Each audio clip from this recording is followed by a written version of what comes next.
Cosa que hi havia, això del turno, abans es feia això del turno trencat, que deien, perquè fèiem de 5 a 9, un.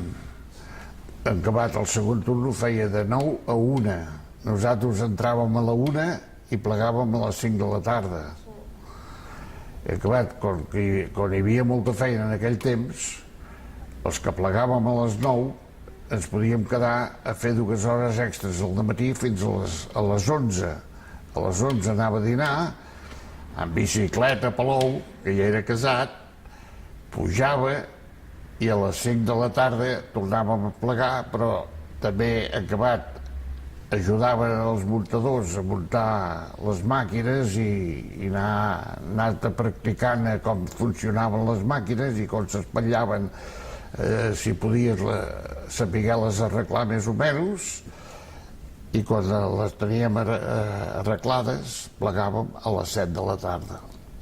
O sigui que fèiem 12 hores a dins de la fàbrica, més el quart de recuperació que fèiem al dematí a 3:45 en vez de les 5. O sigui que fèiem 12 hores i quart a dins de la fàbrica.